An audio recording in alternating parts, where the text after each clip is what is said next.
पश्चिम बंगालमध्ये आजपासून अधिकारी राज शुभेंदू अधिकारी यांनी घेतली मुख्यमंत्री पदाची शपथ। 6 कॅबिनेट मंत्र्यांचाही शपथविधी। पंतप्रधान मोदींचं भाजप शासित राज्याच्या मुख्यमंत्र्यांची सोहळ्याला उपस्थिती।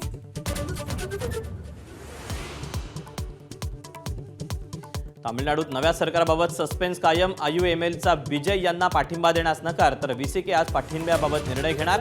विजय यांना सध्या 116 आमदारांचा पाठिंबा। केरळात सत्ता स्थापनेच्या हालचालींना वेग। VD सतीशन, रमेश चेन्निथला आणि सनी जोसेफ यांना दिल्लीला बोलावलं। आज खरगे आणि राहुल गांधींची भेट होण्याची शक्यता।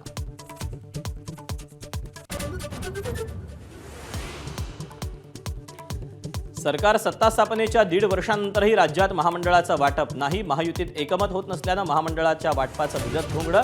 इच्छुकांची संख्या अधिक असल्यानं महामंडळ वाटपाला ब्रेक। महायुतीची समन्वय समिती आता प्रदेशाध्यक्षांविनाच काम करणार। भाजपकडून बावनकुळे, महाजन, शिवसेनेकडून सामंत भुसे, राष्ट्रवादीकडून भुजबळ, मुश्रीफांना स्थान।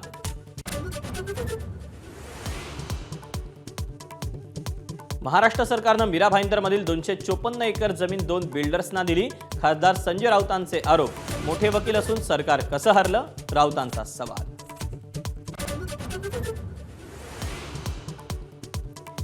शरद पवारांच्या राष्ट्रवादीचे प्रवक्ते विकास लवांडेंवर आळंदी म्हातोबात शाईफेक। संग्राम भंडारेंचं 10 ते 15 जणांकडून हल्ला, जीवे मारण्याची धमकी दिल्याचा लवांडेंचा आरोप।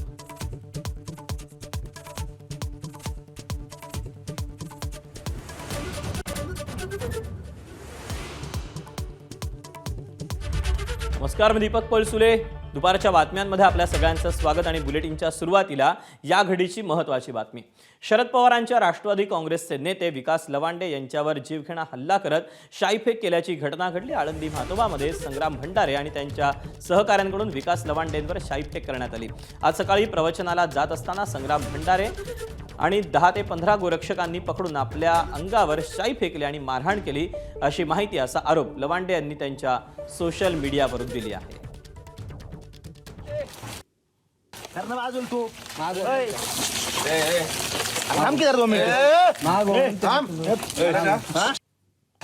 तू परत गुरुवारला जर बोलला ना, तू लक्षात ठेव, आम्हाला काय भिडायचंय ते भीड।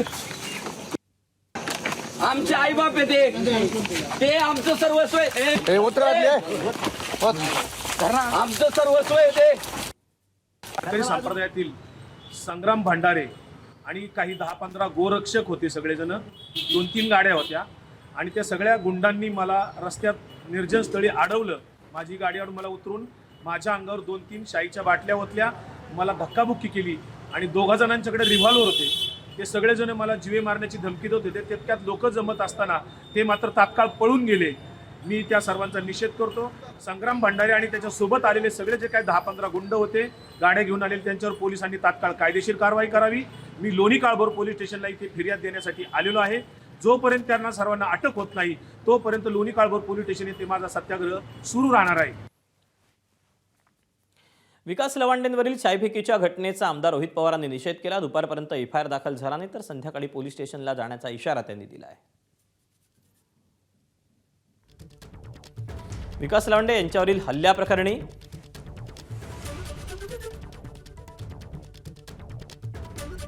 आज दुपारपर्यंत FIR झाला नाही तर संध्याकाळी मी स्वतः पोलीस स्टेशनला जाणार। थोर संतांनी दाखवलेला बंधुभावाचा आणि शिव फुले शाहू आंबेडकरांचा विचार हा खरा महाराष्ट्र धर्म। कोणत्याही कट्टरवाद्यांना, गुंडापुंडांना आणि शिव्या देणाऱ्या मनुवाद्यांना हा विचार आम्ही पुसू देणार नाही। तर संग्राम भंडारे वारकरी संप्रदायातील घुसखोर असल्याची टीका आमदार जितेंद्र आव्हाडांनी केली। संग्राम भंडारेनं त्याच्या कृतीतून सिद्ध केलं की तोच खरं वारकरी संप्रदायातील घुसखोर आहे। बाहेर भक्तीचा आ मानून आतून द्वेष, अहंकार आणि हिंसा ठेवणाऱ्यांना समाजानं ओळखलं पाहिजे। वारकरी संप्रदाय हा प्रेम, समता आणि नम्रतेचा मार्ग आहे, गुंडगिरीचा नाही. विकास लवंडे हीच बाब लोकांच्या लक्षात आणून देत होते. आम्ही विकास लवंडे यांच्यासोबत उभे आहोत. तर शाईफेक करणाऱ्यांना तात्काळ अटक करा अशी मागणी काँग्रेसचे आमदार विजय वडेट्टीवारांनी केली. विकास लवांडेंवर शाईफेकीची घटना दुर्दैवी आहे. या निमित्तानं वारकरी संप्रदायात घुसखोरी केलेल्या हिंसक प्रवृत्तींचा काळा चेहरा समोर आला. स्वतःला माऊलींचा भक्त म्हणवून घेणारा परंतु प्रत्यक्षात सत्ताधाऱ्यांचा भक्त असलेल्या संग्राम भंडारे या भोंदूनं आपल्या कृत्यातून माऊलींच्या पवित्र भूमीला दूषित केलं. भ्याड हल्ला करणाऱ्यांना तात्काळ अटक करावी.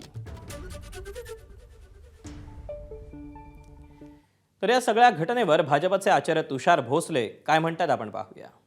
ज्यांनी व्यसन मुक्तीचं आणि मोठं कार्य या महाराष्ट्रात उभं केलं त्यांना अशा पद्धतीने त्यांचा उपमर्द केल्यामुळे राज्यभरात तीव्र अशी संतापाची लाट उसळलेली आहे आणि त्या संतापाच्या उद्रेकातनच हा प्रकार घडलेला आहे.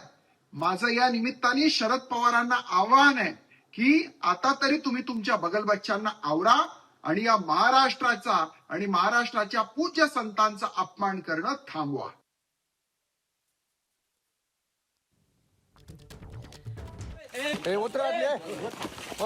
विविध प्रतिक्रिया सध्या या सगळ्या घटनेवर येत आहेत.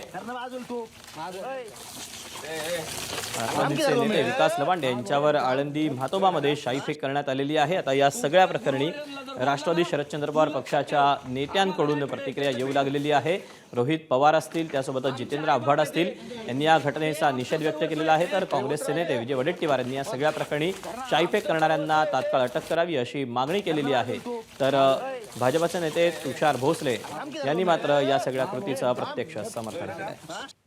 तू परत गुरुवार्यांना जर बोलला ना, तू लक्षात ठेव, आम्हाला काय भिडायचंय ते भीड. आमचे आई बाप आहे ते आमचं सर्वस्व आहे. आमचं सर्वस्व आहे ते.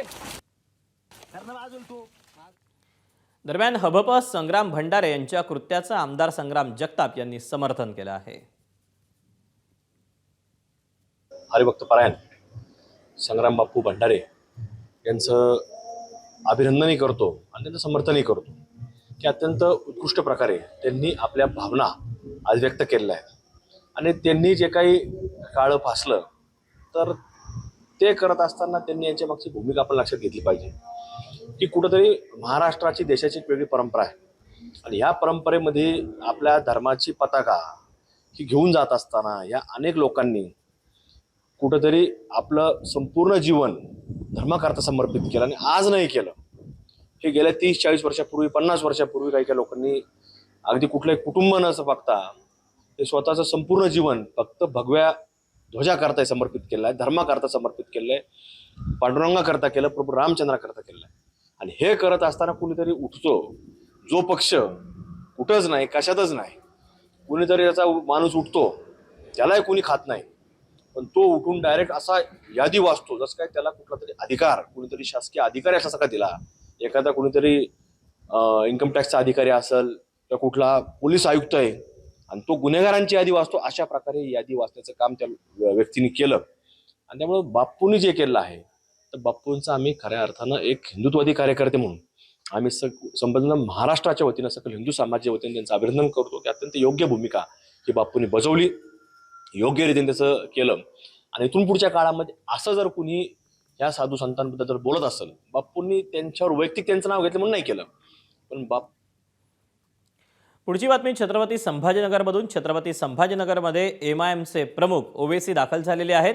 निदा खानला आश्रय देणाऱ्या मतीन पटेलांबाबत आता ओवेसी बोलणार का, याकडे सगळ्यांचं लक्ष लागलेलं आहे. छत्रपती संभाजीनगरमध्ये एक महत्त्वाची बैठक पार पडते आहे. या बैठकीला महाराष्ट्रामध्ये जे एमआयएमचे नगरसेवक निवडून आलेले आहेत या सगळ्या नगरसेवकांना बोलावणं धाडण्यात आलेलं आहे. आणि अशातच आता एमआयएमचे प्रमुख ओवेसी हे दाखल झालेले आहेत. आणि या सगळ्याबाबत आता निदा खानला आश्रय देणाऱ्या मतीन पटेलांबाबत ओवेसी काही बोलणार का, याकडे सगळ्यांचं लक्ष लागलंय.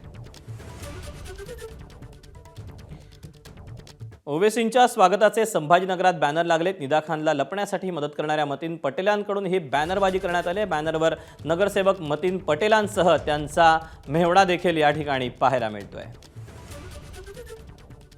तेव्हा हेच ते सगळे बॅनर आहेत ज्या बॅनरवर आता ओवेसींचं स्वागत करण्यात आलेलं आहे मतीन पटेल यांच्याकडून आणि मतीन पटेल यांच्यासोबतच त्यांचा मेहवणा हा देखील फोटोवर आपल्याला पाहायला मिळतोय.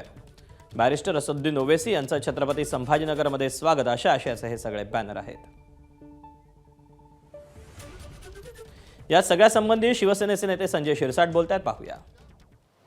कामामध्ये सुद्धा अडथळा आणला, आरोपीला फरार करणं आणि पुन्हा छाती ठोकपणे सांगणे, तिच्यावर कुठे लुकआउट नोटीस जारी केली का, NPW त्याच्यावर काही हे चार्जशीट आहे का, या असा प्रकार म्हणजे जाणून बुजून. एक तुम्हाला सांगतो, हे प्रकरण हे फक्त निदा खान पुरतं मर्यादित नाहीत, ही साखळी पूर्ण महाराष्ट्रात फिरलेली आहे. अनेक ठिकाणी अशा निदा खान तयार झालेल्या आहेत. काश्मीर फाईलचं या ठिकाणी जसं काश्मीर फाईलमध्ये घडलंय तेच प्रकार महाराष्ट्रात अनेक ठिकाणी घडत आहेत अशी माझी माहिती आहे. म्हणून या प्रकरणाला अत्यंत गांभीर्यानं घ्या. हे एका ठिकाणी घडलेलं प्रकरण तिथपर्यंत मर्यादित त्याला समजू नका. तुम्ही आता बघा, ह्या ज्या काही हालचाली चालल्या आहेत, हे जे काही वाढत चाललेले त्यांचा प्रकार, काल त्या MIMच्या नगरसेवकाला अटक केल्याबरोबर पोलीस जेव्हा इम्तियाजकडे चौकशीला गेले असं कळतंय, तरी त्याची मस्ती ही कमी होत नाही. याला मी राजकारणाशी जोडत नाही, परंतु आज त्याला वाचवण्यासाठी तो असदुद्दीन ओवैसी तो आज संभाजीनगरमध्ये आलाय. 2 वाजता तो प्रेस घेऊन बोलणार आहे. म्हणजे एकाला वाचवण्यासाठी दुसरा कसा धडपड करतो हे तुम्हाला पाहायला मिळतं.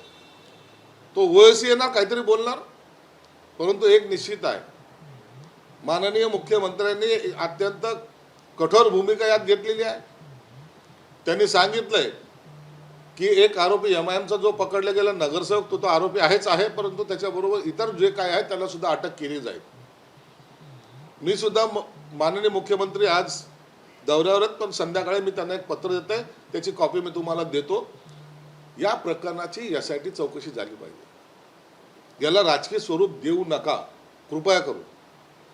हा जो प्रकार आहे हा अत्यंत गंभीरपणे घेण्याचा प्रकार आहे. मी मागेही सांगितलं, कालही बोललो, हे धर्मांतर करणं 1, लव जिहाद करणं 2 आणि ड्रग्सचा व्यापार करून इतर समाजातील लोकांना बिघडवण्याचं किंवा त्यांना नशेखोर बनवण्याचं काम 3, अशा तिन्ही स्टेजवर ही यंत्रणा काम करते. हे MIMचे जे आहेत ना सोकॉल्ड नेते, हे सुद्धा या कुणाचे तरी मोहरे आहेत. म्हणून याचा तपास फार लांबपर्यंत जाणार आहे. मोठा त्यातून रॅकेट बाहेर येणार आहे. कुणाशी इम्तियाजचा कुणाशी वैर किंवा माझं त्याच्याशी वैर म्हणून हा प्रकार चाललाय असं समजण्याचं कोणतंही कारण नाही. पोलिसांना मी नाशिकच्या पोलिसांचं काल अभिनंदन केलं, आजही अभिनंदन करतो. कुणालाही घाबरू नका, सरकार तुमच्या पाठीशी आहे. कोणी दबाव टाकायचा प्रयत्न करत असेल त्याला निश्चित तुम्ही जेलमध्ये टाका, आणि परंतु या प्रकरणाचा छडा लागला पाहिजे. आजही त्या निदा खानचा नवरा कुठे काय माहीत नाही, कल्पना नाही. त्यांच्यातर्फे कोणी दुसरं कोणी बोलायला तयार नाहीत, परंतु MIM का बोलते याच्या मागचं कारण काही कळायला मार्ग नाही. म्हणून मला वाटतं आता MIM यामध्ये पूर्णपणे अडकलेली आहे. जेव्हा पोलीस कस्टडी घेईल त्या टायमाला ते कुणाच्या इशाऱ्यावर नाचत होते तेही समोर येईल. म्हणून महाराष्ट्रामध्ये अशा घटना घडू नयेत, आणि आताच जर त्यांना पायबंद घातला तर भविष्यात अशा घटना घडणारही नाही याची आम्हाला खात्री आहे. पण हे प्रकरण संभाजीनगरमध्ये सुरू असताना ओवेसींचं आज तिथे येणं आणि MIMचे सगळी लोक तिथं संभाजीनगरात काही हे म्हणजे राजकीय वरद असते. हे राजकीय वरदहस्त नाही आहे. त्यांना मुख्यमंत्र्यांनी तर डायरेक्ट सांगितलेलं आहे की मी त्यांना सोडणार नाही. म्हणून त्यांची भूमिका स्पष्ट आहे. परंतु एक लक्षात घ्या की ओएसी येतो महाराष्ट्रातले सर्व, मग तो मुंब्रा असेल, मालेगाव असेल, नाशिक असेल, मुंबई असेल, इथलचे त्यांचे कार्यकर्ते संभाजीनगरला का जात आहे? काय त्यांना मेसेज द्यायचा आहे? त्यांना कशासाठी त्यांनी बोलवलेलं आहे? या प्रकरणामध्ये आपण म्हणून सांगितलं की हे गांभीर्याने घेण्यासारखं प्रकरण आहे. आता आपल्याला जेलमध्ये जावं लागेल ही एक भीती त्यांच्या मनामध्ये आहे आणि आपला मुस्लिम मताचा एक धाक दाखवून आपल्याला हे प्रकरण मिटवता येईल का असा सुद्धा त्यांचा प्रयत्न आहे. परंतु मला वाटतं सरकार यांच्यापुढे झुकणार नाही. सरकार त्यांना त्यांची जागा दाखवेल. पण या प्रकरणामध्ये आरोपी असलेलं मशीन पटेल जे आहे त्यांनी आज शहरामध्ये सगळीकडे बॅनर लावलेत आणि ओबीसींचं स्वागत केलं. एकीकडे आतमध्ये असताना प्रकारचे बॅनर लावले सगळं आणि ही मस्ती आहे ना. तो मतीन त्याला काल पकडलं पोलीस चौकीमध्ये, आता तो लॉकअप मध्ये आहे आणि त्याच्या नावाचे बॅनर शहरभर लागतात.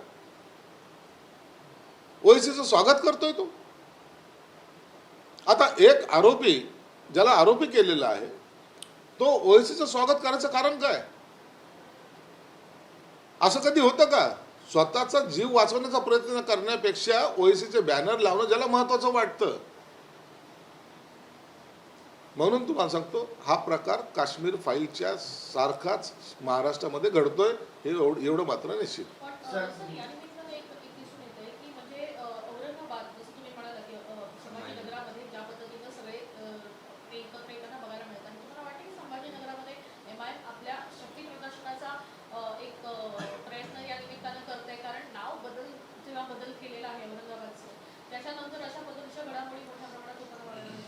बघा, औरंगाबादचं संभाजीनगर करणं हा भाग वेगळा आहे.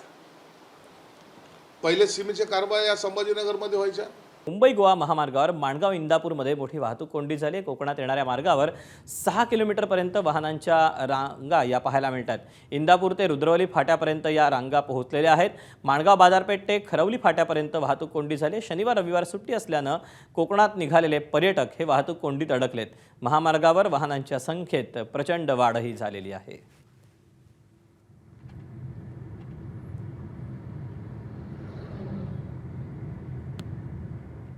मीरा भाईंदर शासकीय जमीन प्रकरणात सरकार सुप्रीम कोर्टात जाणार आहे. मीरा भाईंदरमधील मिठागराची 254 एकर जमीन सरकारनं गमावली. राज्य सरकारनं केंद्राला भाडेपट्ट्यानं दिलेली जमीन गमावण्याची नामुष्की ओढावली आहे. हायकोर्टाच्या निकालामुळे 254 एकर जमीन ही खाजगी कंपनीच्या घशात गेली आहे. याबद्दलचे अपडेट जाणून घेऊयात. अभिषेक मुठाळ आपल्यासोबत आहे. अभिषेक, जमीन परत मिळवण्यासाठी आता सरकार सुप्रीम कोर्टात जाणार असल्याचं समजतंय. काय नेमकी सरकारकडनं रणनीती आखण्यात आलेली आहे? काय पावलं उचलण्यात आली आहेत? एकूणच या जागेबद्दल जर का पाहायचं तर साधारणपणे 250 एकरची ही जमीन आहे. मिठागराची जमीन होती मीरा भाईंदरमध्ये, जी राज्य सरकारच्या मालकीची होती. 1948 नंतर एकूण या संदर्भात क्लास 2 रिझर्वेशन हे पडताना आपल्याला यावर दिसलेलं होतं.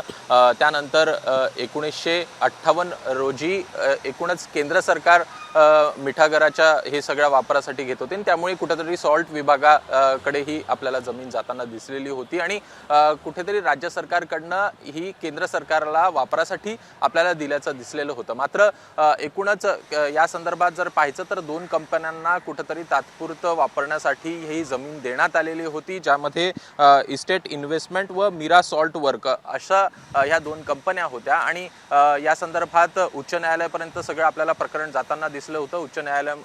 सर्वोच्च न्यायालयामध्ये जाताना प्रकरण दिसलं होतं. सर्वोच्च न्यायालयामध्ये हे प्रकरण गेल्यानंतर 2002 साली सर्वोच्च न्यायालयाने जिल्हाधिकाऱ्यांकडे या संदर्भात अपील करत निर्णय घेण्यासंदर्भात जिल्हाधिकाऱ्यांना सांगितलं होतं. त्यानंतर या संदर्भात जिल्हाधिकाऱ्यांकडनं ही सगळी जमीन राज्य सरकारला परत देण्यात यावी एकूणच अशा प्रकारचा निकाल दिला. त्या संदर्भात पुन्हा एकदा या दोन्ही कंपन्या आपल्याला उच्च न्यायालयात जाताना दिसलेल्या होत्या. आणि आता जर पाहायचं तर कुठेतरी मेरिटवर हा सगळा निर्णय आपल्याला झालेला दिसतो आहे.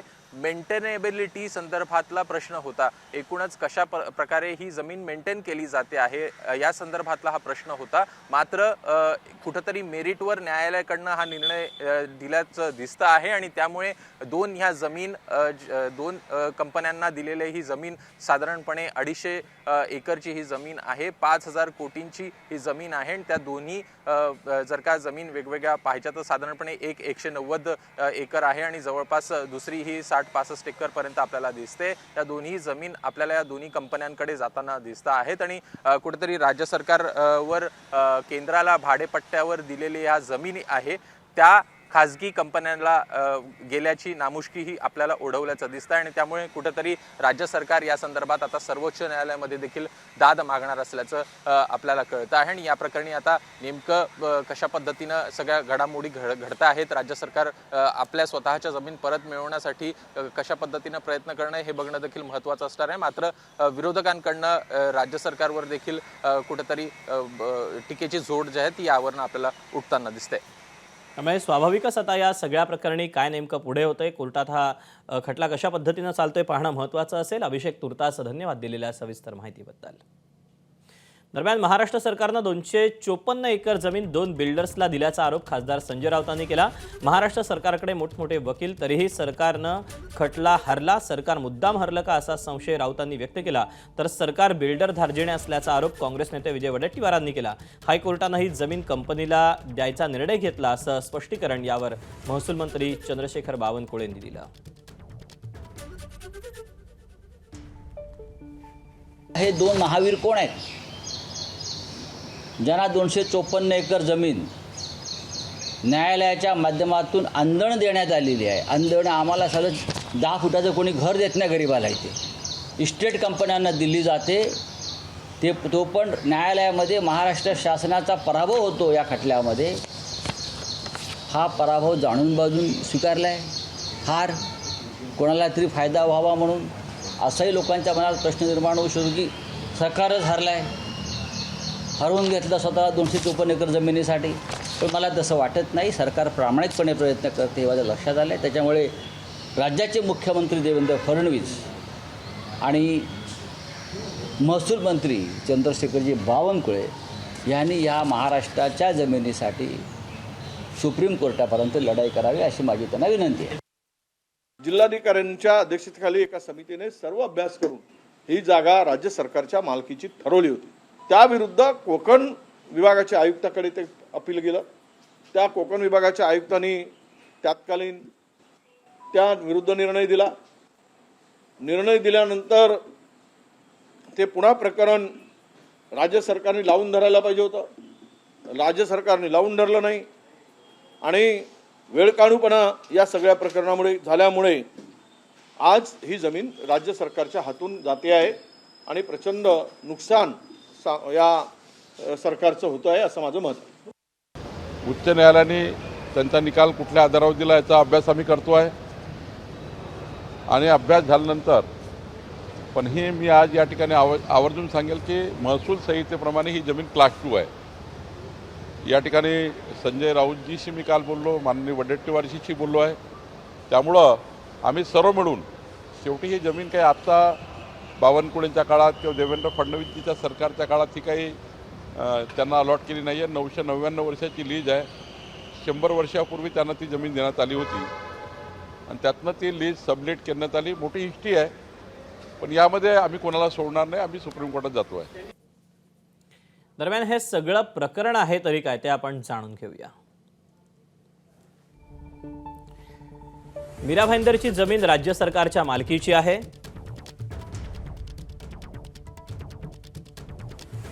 (1948) पासून जमिनीच्या नोंदींमध्ये अनेक बदल झाले. सुरुवातीला estate investment company Mira salt works यांची नावं अभिलेखात आली. जमीन तत्कालीन सरकारनं कंपनीला जमीन धारणाधिकार वर्ग 2 म्हणून वापराला दिली. जमीन धारणाधिकार 1 म्हणून बदल करताना कंपनीनं पूर्व परवानगी घेतली नाही असा दावा सरकारनं केला. 1958 मध्ये केंद्राच्या सॉल्ट विभागाचं जमिनीवर नाव लागलं. 25 मार्च 1996ला जिल्हाधिकाऱ्यांकडे अपिलाचे सुप्रीम कोर्टाचे निर्देश पोहोचले आणि 18 नोव्हेंबर 2002ला जिल्हाधिकाऱ्यांनी मीरा सॉल्ट वर्क्सचा दावा हा फेटाळून लावला.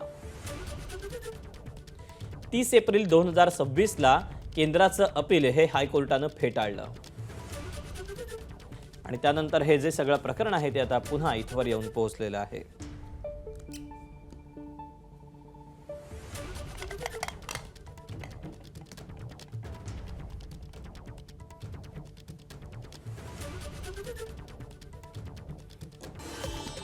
पुण्याच्या हवेली तालुक्यातील आळंदी म्हातोबा गावात शरद पवारांच्या राष्ट्रवादीचे प्रवक्ते विकास लवांडेंवर शाईफेक, धक्काबुक्की आणि पिस्तूल दाखवत जीवे मारण्याचा प्रयत्न केल्याचा विकास लवांडेंकडून संग्राम भंडारेंवर आरोप. आम्हाला काय भिडायचंय ते भीड. आमचे आई बाप येते. वारकरी संप्रदायातील लोकांवर सातत्यानं टीका केल्यामुळे विकास लवांडेवर नागरिकांचा रोष. आचार्य तुषार भोसलेंकडून विकास लवांडेंवरील शाईफेकीचं अप्रत्यक्षपणे समर्थन, तर शरद पवारांनी आता तरी बगलबच्चांना आवरावं, तुषार भोसलेंचं आवाहन. विकास लवांडे यांच्यावर झालेल्या शाईफेक प्रकरणी गुन्हा दाखल न झाल्यास आळंदीतील लोणी कारभोर पोलीस स्टेशनला जाणार, शरद पवारांच्या राष्ट्रवादीचे आमदार रोहित पवारांचा इशारा. विकास लवांडेंवर शाईफेक करणाऱ्या संग्राम भंडारेंच्या कृत्याचा आमदार संग्राम जगताप यांच्याकडून समर्थन. हिंदू धर्माविरोधात बोलण्यास कोण भाग पाडतं तेही लोकांसमोर यायला हवं, संग्राम जगतापांचं वक्तव्य.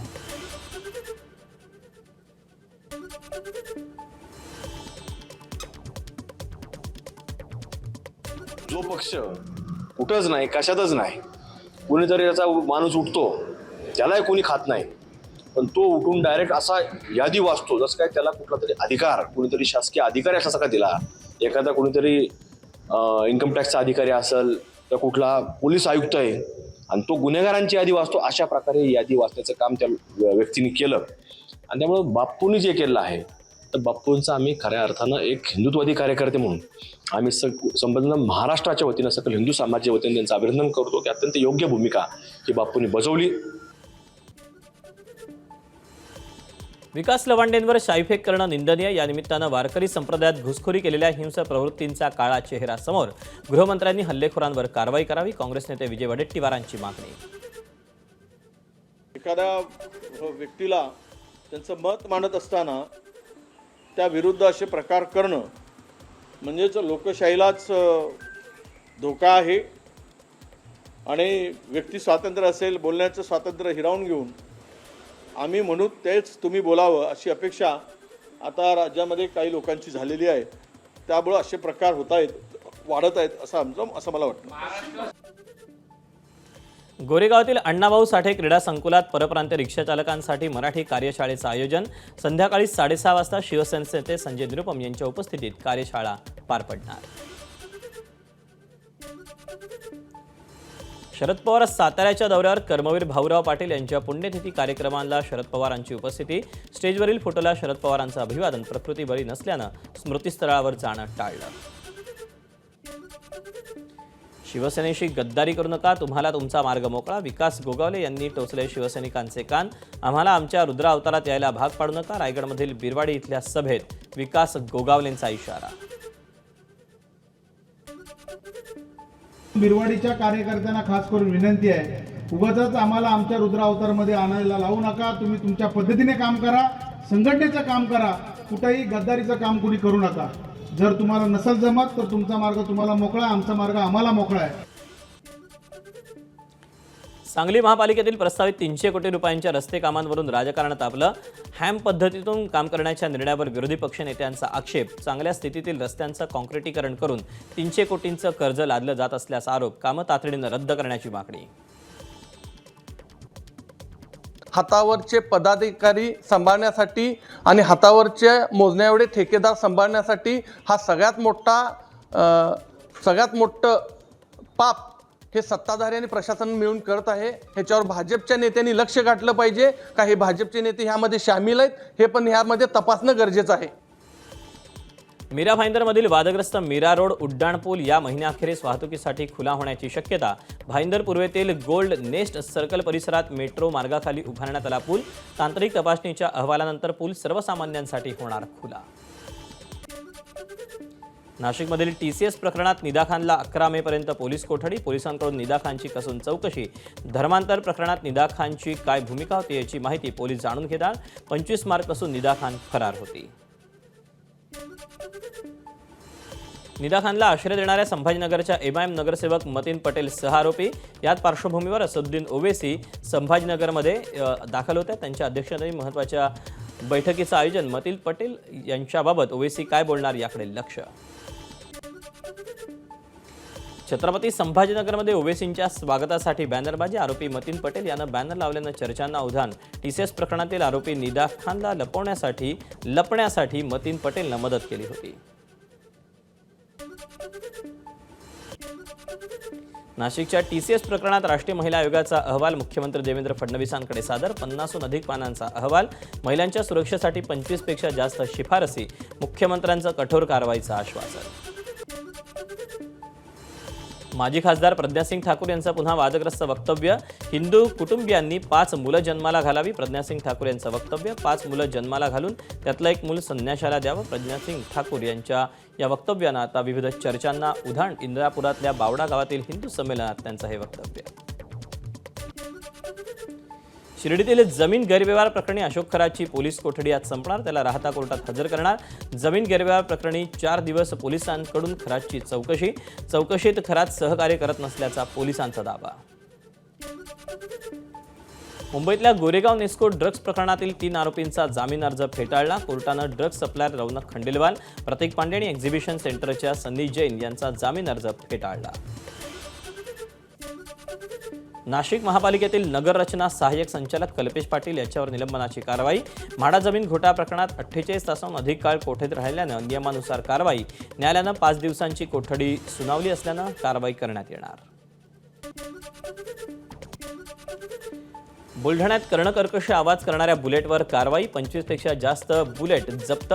नियमांचं उल्लंघन केल्यानं दंडाची कारवाई. छत्रपती संभाजीनगरात चेन स्नॅचिंगच्या घटनांमध्ये वाढ. भरदिवसा दुचाकीवरून आलेल्या 2 चोरट्यांनी महिलेच्या गळ्यातील सोन्याचं गंठण हिसकावलं. या प्रकरणी चिकलठाणा पोलीस ठाण्यात गुन्हा दाखल.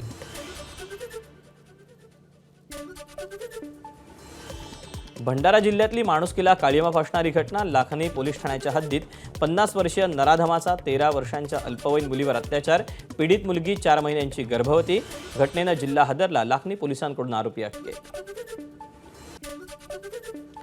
कोल्हापूरच्या कागल चेकपोस्ट गोकुळ विरोधात याचिका करणाऱ्या प्रकाश बेलवाडे यांना मारहाण. महामार्ग वाहतुकीवरून वाद. दोन्ही बाजूंनी परस्पर विरोधी तक्रार झाल्यानं कागल पोलीस ठाण्यात गुन्हे दाखल. दरम्यान जर FIR दाखल झाला नाही तर मी स्वतः पोलीस स्टेशनला जाईन आणि त्यानंतर पुढे काय होईल हे माहीत नसल्याचं आमदार रोहित पवार यांनी म्हटलेलं आहे. तर या सगळ्या प्रकरणी जितेंद्र आव्हाड यांनी देखील तीव्र शब्दामध्ये निषेध नोंदवला. तर काँग्रेस नेते विजय वडेट्टीवार यांनी देखील या सगळ्या प्रकरणी संग्राम भंडारेसह इतरांना अटक करावी अशी मागणी केलेली आहे. आता या सगळ्या प्रकरणाची दखल पोलिसांकडून कशी घेतली जाते, या सगळ्या प्रकरणी काय पुढे कारवाई होते पाहणं महत्त्वाचं असेल. विकास लवांडे जिथे आंदोलन करतायत तिथे माझी सहकारी शिवानी पांढरे आहे. शिवानी, काय नेमकं घडतंय? त्यांनी आंदोलनाला सुरुवात केल्याचं समजतंय, ठिय्या दिलाय, काय अपडेट आहे?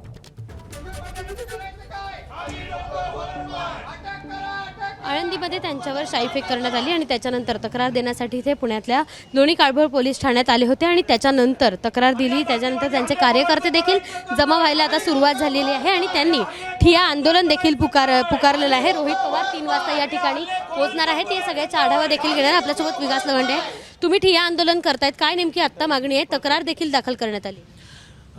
मी स्टेटमेंट दिलेलं आहे आता लोणी काळभोर पोलीस स्टेशनला. पोलिसांनी स्टेटमेंट घेतले. पोलिसांनी सगळी माहिती घेतली माझ्याकडनं, परंतु अजून FIRची कॉपी काही मला मिळालेली नाही आहे. आणि जोपर्यंत मला जे रिव्हॉल्वर 2 जणांनी दाखवले ते रिव्हॉल्वर जोपर्यंत जप्त होत नाहीत आणि जे 10-15 जणं ते सगळेजण गोळखा होता सगळ्यांचा, 3 4 व्हीलरमधून ते आलेले होते, त्या 3 गाड्या जप्त होत नाहीत आणि या सगळ्यांच्यावर कायदेशीर माझ्यावर जीव मारण्याचा प्रयत्न झालेला आहे. नुसती शाई ओतलेली नाही, शाई ओतून ते तेवढ्यावर थांबलेले नव्हते. त्यांना खरं ॲक्च्युली माझा मर्डरच करायचा होता, परंतु तिथे येणाऱ्या जाणाऱ्या रस्त्याचे लोक थांबायला लागले, गर्दी वाढायला लागल्यामुळं हे अचानक पळून गेले. ॲक्च्युअल ते आज प्रयत्न त्यांचा प्लॅन जो होता तो फसलेला आहे. कधीपर्यंत ते हे ठिय्या आंदोलन तुम्ही करणार आहात? कारण FIR अजून मिळायचं आहे, हे लोक जरी अजून सापडायचे. जोपर्यंत त्या सगळ्या 15 लोकांना अटक होत नाही रिव्हॉल्वर जप्त होत नाही, 3 गाड्या जप्त होत नाहीत, तोपर्यंत मी इथून हलणार नाही आहे आणि सत्याग्रह माझा सुरूच राहील. आम्ही लोकशाही पाळणारी लोक आहेत, सहिष्णुतावादी लोक आहेत, मानवतावादी लोक आहोत. आम्हाला कायदा हातात घ्यायचं नाही आणि कायदा हातात घेणाऱ्यांच्या विरोधात आम्ही आहोत. जर बघितलं तर लोणी काळभोर पोलीस स्टेशनच्या समोर त्यांनी हा ठिय्या आंदोलन पुकारलं आहे. जोपर्यंत यांना अटक होत नाही, त्यांच्याजवळ मला जे दाखवलेले पिस्तूल आहेत ते जप्त होत नाही, तोपर्यंत आम्ही इथेच थांबणार असल्याचं विलास लवांडे यांनी सांगितलंय. दीपक, म्हणजे स्वाभाविकच आता काय नेमकी पुढे कारवाई होते पाहणं महत्त्वाचं असेल. शिवानी, धन्यवाद दिलेल्या सविस्तर माहितीबद्दल. अपडेट जाणून घेतच राहू. मुंबई शहरात पेट्रोल डिझेलबाबत कोणतीही कपात नाही, कोणीही अफवा पसरवू नये असं आवाहन पेट्रोल डिझेल संघटनेचे अध्यक्ष चेतन मोदी यांनी केलं आहे. मुंबईत डिझेल पुरवठ्यात 5 ते 10% कपात झाल्याची चर्चा रंगली. त्यावर आता पेट्रोल डिझेल संघटनेच्या अध्यक्षांनी हे स्पष्टीकरण दिलेलं आहे.